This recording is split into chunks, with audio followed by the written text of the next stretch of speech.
Bonjour les amis, nouvelle vidéo aujourd'hui pour retrouver Charles Gave qui prédit une catastrophe pour l'Empire américain et je vais peut-être vous choquer, à mon sens c'est une excellente chose. Mais juste avant de l'écouter comme d'habitude, n'oubliez pas de vous abonner, le like, le commentaire, le partage et je vous souhaite encore et à tous bien sûr d'excellentes fêtes et merci à tous pour tous ceux bien sûr qui m'ont souhaité de bonnes fêtes et un joyeux Noël. Même si vous l'entendez, c'est gâché par la crève et oui j'ai attrapé froid comme tous les hivers. C'est ça, c'est le problème d'être frileux, donc excusez-moi pour ma voix et pour avoir une tête fatiguée. Voilà, soyez indulgents avec moi, mais vous le voyez, je suis quand même au rendez-vous. Allez, on l'écoute et on en parle juste après. Américain est en train de s'écrouler.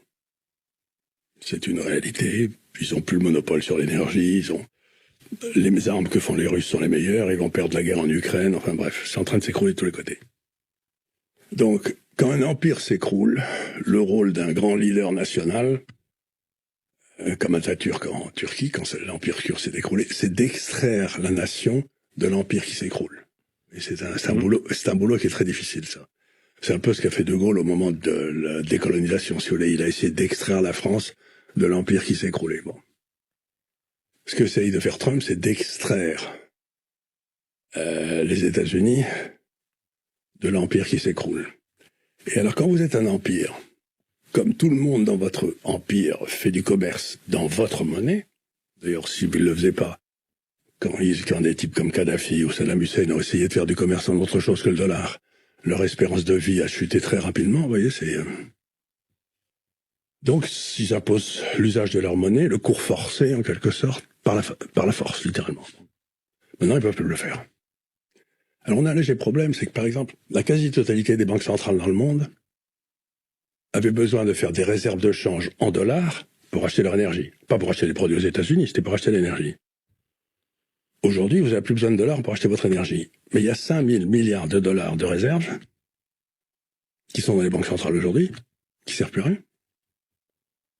Et donc, le gros problème de Trump, c'est de se dire comment je vais réussir à faire rentrer ces 5 000 milliards aux États-Unis sans déclencher un cataclysme, quoi. Alors, ce qu'il fait, c'est qu'il dit, comme ils ne produisaient plus rien aux États-Unis, puisque l'Empire produisait pour eux, ils n'avaient plus besoin, il y avait les Japonais qui faisaient les voitures, les autres. Ils disent, on va forcer les Japonais, on va mettre des taxes pas possibles sur les Japonais. Déjà, ça fera rentrer quelques milliards de dollars. Et puis ensuite, la deuxième chose que je ferai, c'est que je dirai aux Japonais, je continuerai à vous mettre des droits de douane de plus en plus élevés, sauf si vos usines de voitures...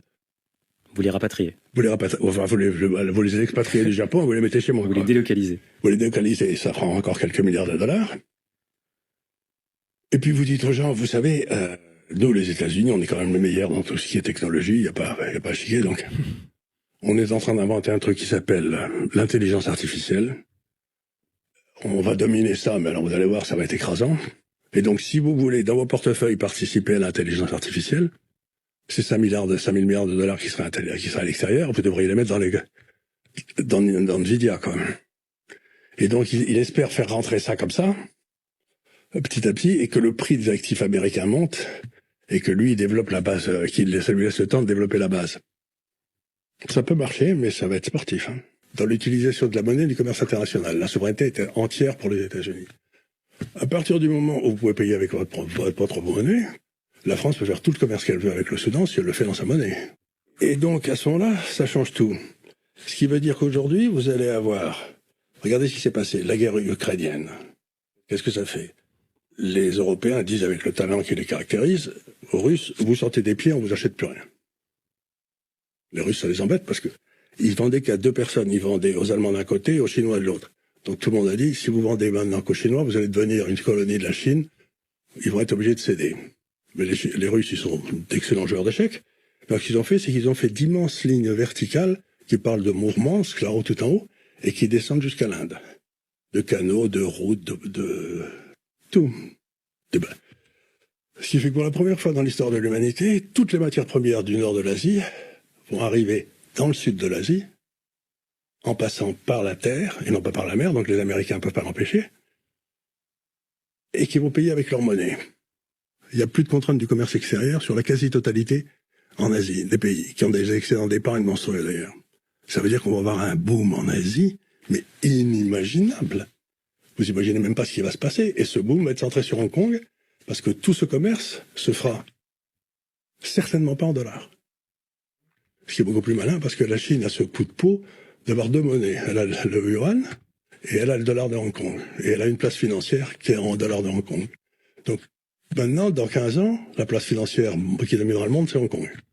Vous le savez déjà, quoi. C'est, ce qui est arrivé aux voitures va arriver à Wall Street. Alors, il y a une autre solution pour que les États-Unis s'en sortent, c'est qu'ils ont un stock de dette gigantesque, vous savez, qui est de...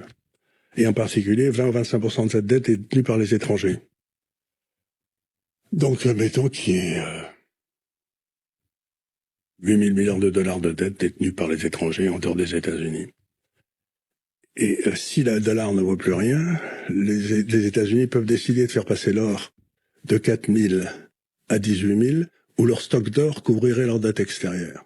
Le leadership mondial, dans les 10 prochaines années, vous le voyez plutôt à Washington ou à Pékin?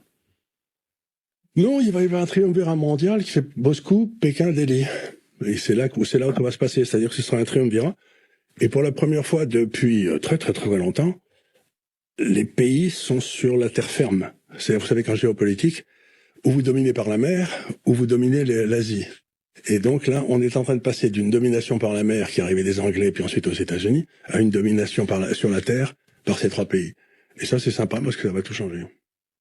Selon vous, la plus grande menace, c'est la dette ou c'est la démographie?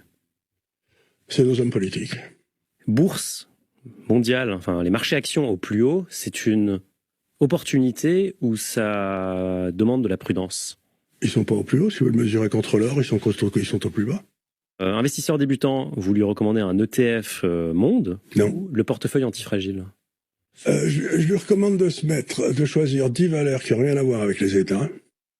Et c'est pas tellement facile, hein, parce que, par exemple, les pharmaceutiques, ça a tout à voir avec les États, etc. Donc, 10 valeurs plutôt industrielles.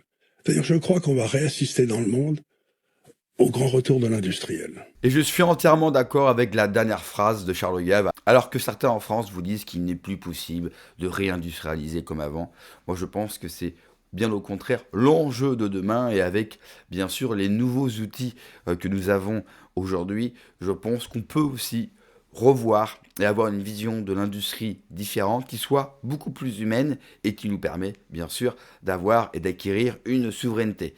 Mais revenons sur les propos principaux que nous avons entendus dans cet extrait, c'est-à-dire la fin de l'hégémonie de l'Empire américain, et on revient à des nations indépendantes qui vont toujours se batailler, mais il n'y aura plus d'empire comme on a pu le connaître avant. Et je l'ai dit en début de vidéo, pour moi c'est une bonne chose. C'est une bonne chose parce que l'Empire américain a été néfaste pour le monde. C'est un empire qui n'a pas voulu une sorte de contrôle pour y apporter des choses nouvelles, des choses extraordinaires, des choses qui auraient permis au monde d'évoluer vers de meilleurs cieux. Mais c'est tout le contraire, parce que l'Empire américain a amené avec lui une vision de la vie protestante qui n'est pas une vision catholique, a amené avec lui, bien sûr, le capitalisme à marche forcée, a amené avec lui le libéralisme qui a détruit les nations.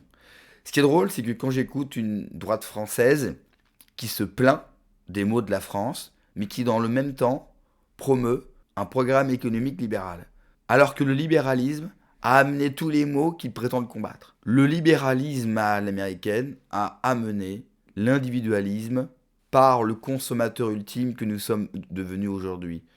Cet être qui ne croit plus en rien, qui n'a plus de valeur, qui n'a plus de morale commune, et qui pour lui, l'apothéose, le seul plaisir ultime, c'est la surconsommation. Et qui dans le même temps refuse tout ordre, refuse toute limite. Le libéralisme et le capitalisme à l'américaine a transformé la vision qu'avaient les gens de la vie. Ils ont formaté les autres populations à leur image, alors que les autres populations, et notamment la France, vieux pays catholique, avaient une vision de toute chose bien différente, et cela nous a amené que des malheurs. C'est-à-dire qu'on a eu dans le même temps la République qui a voulu créer des citoyens. Je rappelle que citoyen, c'est apatride.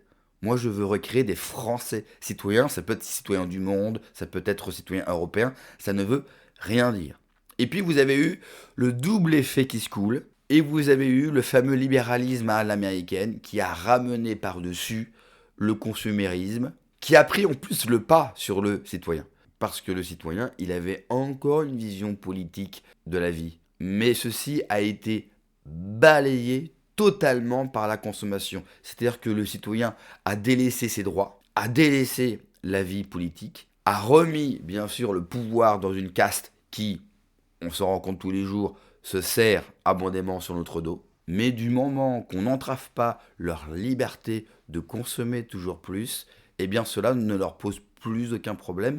Et aujourd'hui, on arrive à une sorte d'apothéose de ce système, parce qu'on a en face de nous une population qui n'est plus capable de recevoir des signaux d'alerte, qui n'est plus capable de recevoir un discours politique sensé, qui ne se rend même plus compte, bien sûr, de toutes les catastrophes qui arrivent pour nos nations. Donc il faut absolument, non pas refaire des citoyens, comme dirait la République, mais il faut refaire des Français. Et donc il faut en finir, nous aussi, avec toute influence américaine et réimporter, refabriquer une influence française sur notre propre terre, si on veut, bien sûr, survivre et redevenir la France. Merci d'avoir regardé la vidéo, les amis. N'oubliez pas de vous abonner, le pouce, le commentaire, le partage. Prenez soin de vous, que Dieu vous protège. Allez, ciao.